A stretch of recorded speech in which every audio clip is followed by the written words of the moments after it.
Good day, viewers. Today I have with me Shailendra Gupta, who is head of infra, cloud, and analytics at Apollo Tyres. Shailendra, can we start with a quick introduction about yourself?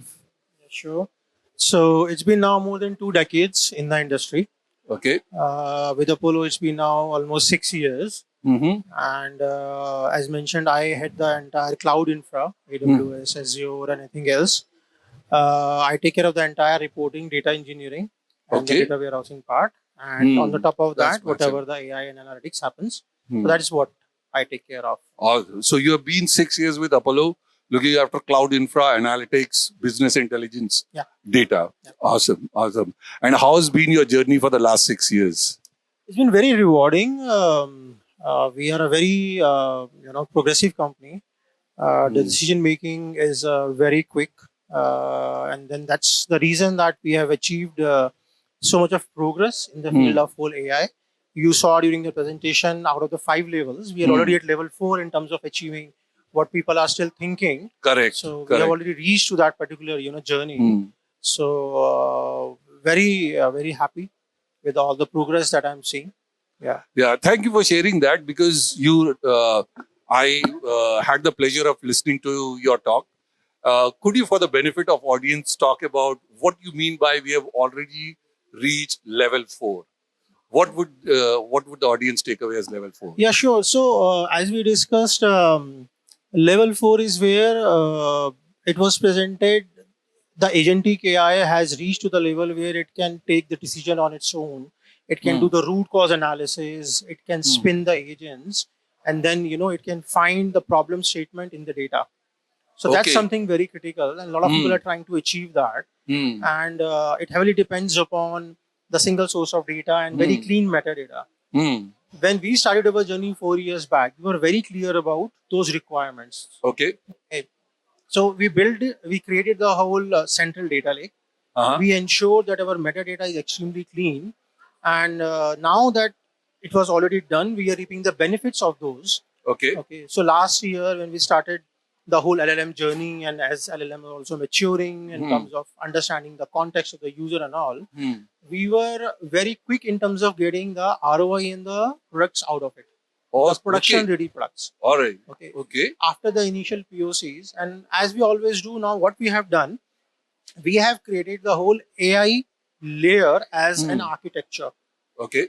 So now bringing more AI projects on the top of that is extremely fast. Now Okay. that we've established a governance around it and we have established a metadata around it, so when the manufacturing team says that I want another project to be done where I want the causal analysis on a different machine, I don't have to set up the whole infrastructure. Again, the platform, the architecture, platform is already in the infrastructure cloud. is set. Right. Okay. All I have to And do is plug in add the a use case. metadata, Correct. help AI understand those prompt and context, Okay. and then very quickly I'm able to deliver those new projects. Yes. Now, this is extremely important, and just for the benefit of viewers, several companies, their BI initiatives and data initiatives are about what happened. And I noticed in your presentation that you're talking about not only what happened, but why something happened, the causality. Can you talk a little bit more about that, please? Yeah, sure. So in manufacturing, one of the key issue is to find the cause and effect. Whenever there is a defect or you want to improve the product, this is one of the key challenges for our manufacturing areas, for the plants, or even for the field.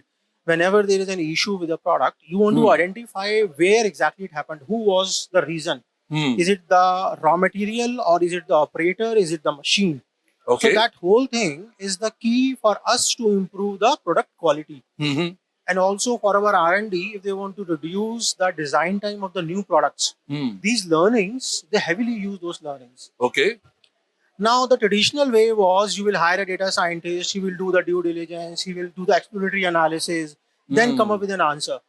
But now with the whole AI and LLM, I can do these things within days rather than months.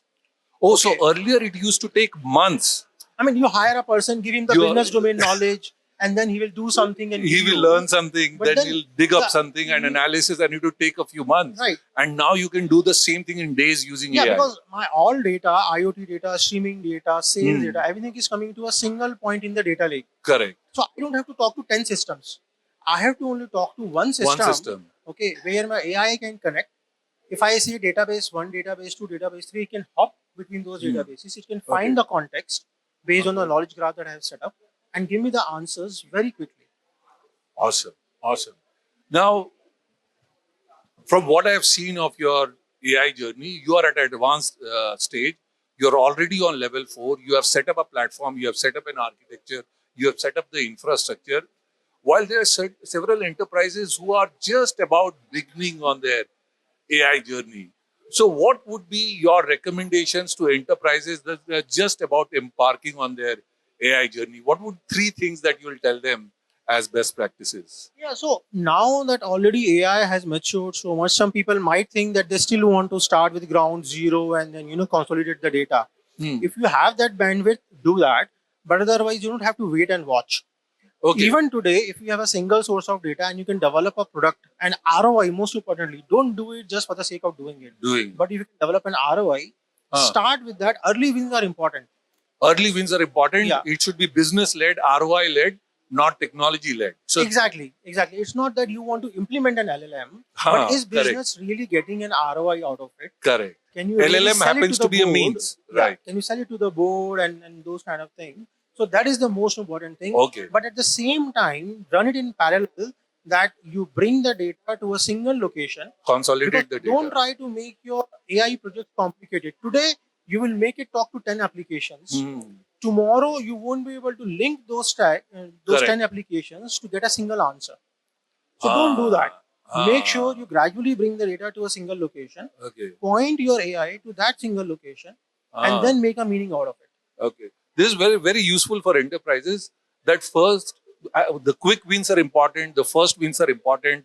Do a ROI based case, take it quickly, and consolidate the data and point your AI to the consolidated data. What would be a third recommendation you would have? The third recommendation is sometimes we have a tendency to live with the legacy applications that it's too much costly or too hard to replace them. In our case, we have killed around 50 to 60 legacy applications because it was important that we move to the modern architecture, more of Python based and the Node.js based rather than the AS400 words of the word. Okay. So many applications we have killed, and then we have moved to the modern architecture. That's interesting. The good part is that it's completely scalable. So my whole AI layer is built with Python. Okay, and then because the front end and the back end seamlessly can talk to each other, I don't have to switch technologies. Many a times people build the front end using X and then they try to develop the APIs to talk to the back end. I don't have to do that. Interesting. Okay, so this is the same configuration that I'm using, same platform that also reduces my tech support.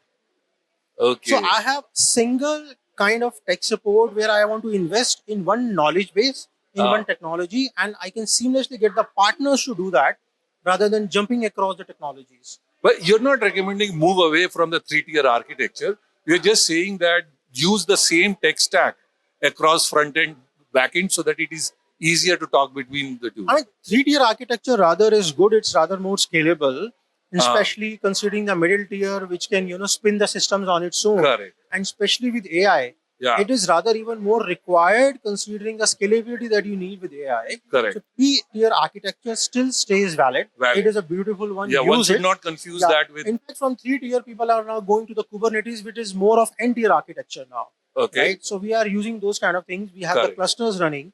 Even in case of HPC, high performance computing, we are configuring the clusters for the product design. So little different from AI, but when I am saying that still valid and use the cluster, 2 benefits. One is that scalability. Second, your cost will be under control because it is hire and fire. Right. The day you need it, you spin. The day you don't need it, pay it as dies. you go. Pay when you use. Yes. Right. So that kind of thing. Okay, awesome. Now, one of the questions that enterprises would have who are beginning on their AI journey is, should they look to build an in-house capability of building AI solutions in-house, or should they partner and get external partners? What would you recommend that enterprises do? See, for the most of the enterprises like the manufacturing, FMCG, and your USP, your core business is to sell the product. So having in-house full AI team Hmm. may not be productive. Plus, Okay. you can't have the best of the knowledge coming in. If you are working with a partner, they are bringing the best of the knowledge from the industry, from the use cases, best of the team. So internally, you can have the architects possibly, and the people who want to liaison with them. They understand what the partner is about to bring. But then, rather than having a 50 people of the developers and data science team in house, my recommendation is to outsource. This is what at least we do. We don't want to build an in-house capability. Our objective is to sell the core product that we have the expertise into. We Right. don't want to be an IT company. Awesome. So you're saying that an enterprise should focus on their core product and service, whether it be tires or pizzas or whatever it might be. Exactly. That's your core thing. AI is not your core. Yeah. If AI is your core, then build a in-house capability. You could be an OLX of the world. Maybe That is AI one is thing. core. Plus, you see, the AI right now is changing at a very fast Fast rate. pace. Okay, that's another Right? reason. So Yeah. whatever the investment you are doing, the next week you will have model 3.1, 3.2, 3.5. Correct. So it doesn't make sense to invest in that. Then you'll have to reskill, upskill, or Exactly. the talent, in-house Exactly. talent. But with partners, you can get partners who know the new They are the technology. best. Bring them. They Use bring them So in. this is what my recommendation is. But yeah, everybody's Fair different. enough. Yeah. You've given a rationale, and you have said that it's not just go completely depend on the partner. You said have your architects in-house Right. who are able to put things together, who are able to orchestrate and have those conversations with the partners, but have partners because that's not your core, and have Exactly. partners because technology is changing very fast. Right. All right. Okay. Um, I know you're a hands-on technical person. You spoke about having downloaded the Lava 3 and having configured that, right? What was what was a difficult technical challenge you faced in your AI journey? So it's not one or two. I mean, there were several challenges when we downloaded, running them on the EC2 instances, finding the right EC2 instance, and even the access to the GPUs, especially in the India subcontinent, Okay. is still a challenge. So you have to go to either the Virginia side of the cloud providers or the European sites where you have access to the GPUs. So that was the first challenge. Fine, we can spin an instance there, and it's a private instance. Data sharing is not a problem. We can do that. But then keeping them into the production was a challenge. So thankfully, our partners are also bringing the latest model onto the Indian region.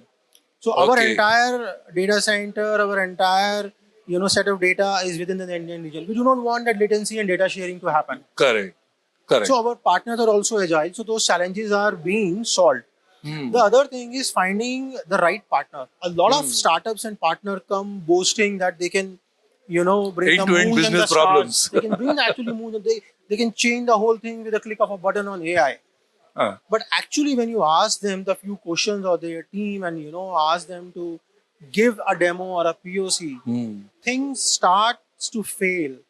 Then you realize that this is not their core, and they are boasting so much. So selecting the right partner, evaluating the right partner, and scaling with them is really important. It was a challenge, and then thankfully we found some good partners, and we were able to develop good products and deliver Okay. them. Okay. So skill sets. I have two is one questions on challenge. that. Yeah, skill set is still a challenge to find the right. It's skill a new sets. technology, so yeah. It's evolving. People are learning. Correct. So that's the thing. So, what would you tell other fellow IT colleagues? What should they look for in a partner? Like, what do you look for when today, if you are having gone through the journey, what is it that you're looking for so that you can cut through the hype and you can get to the real capability of the partner? Yeah, so you said I'm pretty hands-on. So when I select a partner, I speak to their architects, I speak to their tech teams. Okay. I take a very, very deep dive into, do you really understand LLM and the whole AI concept? It is not that LLM can do everything for you. First, I want Correct. to understand, do you understand the capabilities And of limitations. the LLM, limitations of the LLM? Okay, so I want an LLM for a particular model. Have you done it? How will you do it? What model you will use? Okay, what technology? So that architecture, if they can explain me, I'm convinced. I'll go with that partner. But if I feel that it is all fishy, over the layer.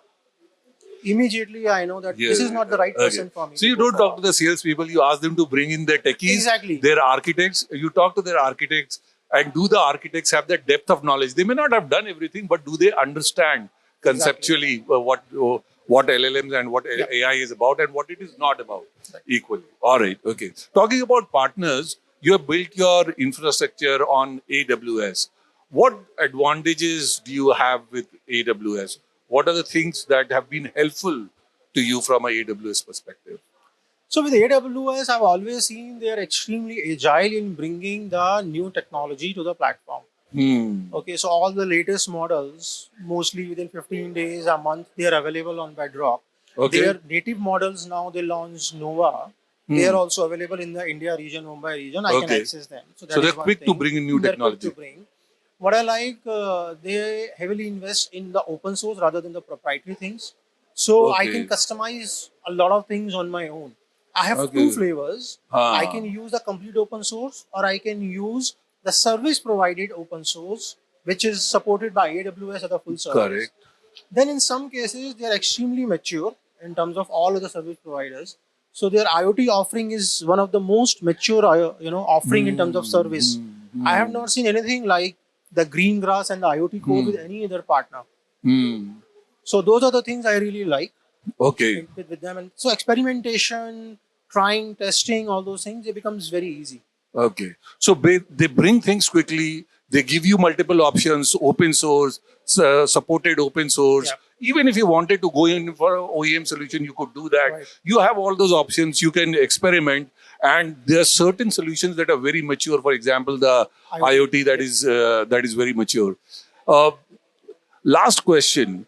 What are, going aside from the technical challenges, but talking about business and tech, what were some of the challenges that you faced in terms of getting AI adopted by the business and integrated into the business, and how did you overcome them? So, excuse me, two challenges. AI has created a lot of hype. So sometimes business feel that they can get something delivered within days and weeks, and probably we are slow. They have to understand that until unless we won't have the context defined in the AI, they can't get the real business proposition. Otherwise, they will get hallucinated results, wrong results, and this will be wrong for them. So sometimes they expect that our AI can do the wonders, and some vendors also, come and create that hype that I can deliver this so quickly and easily. A lot of ROI is there. So Okay. that is the first challenge. The second challenge is, in some cases, a business is really concerned about not sharing or sharing their data with the AI because a Really? lot of sales data is proprietary for every company. The Yeah. numbers are proprietary, right? A lot of Okay. companies have Okay. banned Okay. the chat GPTs of the world that you can't, In have a fact, PPT that is created. one of the biggest reasons So we of have to convince them on the guardrails, on how basically AI is going to still protect whatever we are sharing, the and governance that's bit. why I gave an example that before we started, we downloaded the whole Llama 2, ran it locally, Hmm. to show them how exactly it works. Hmm. And then later on, we explain them the whole EULA process and the guardrails that we're not sharing your data.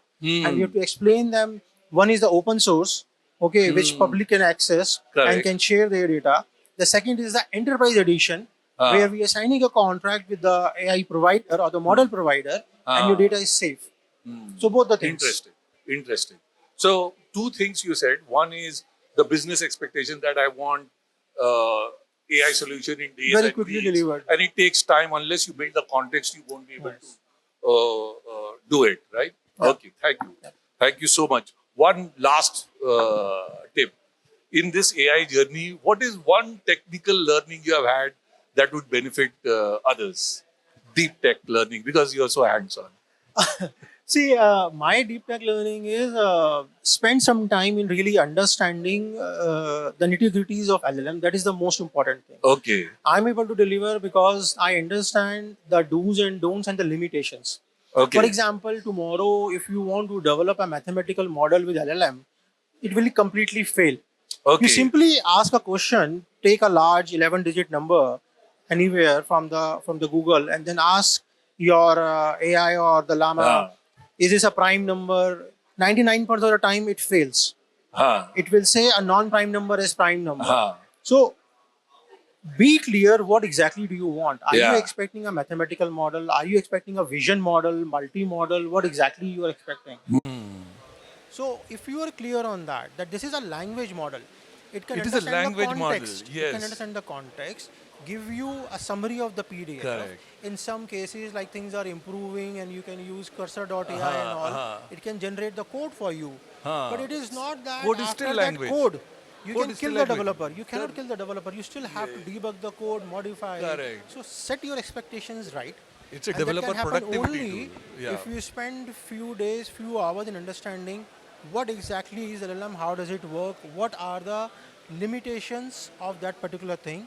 Only then you can use it. And- Otherwise, I mean, I'm giving you a race car.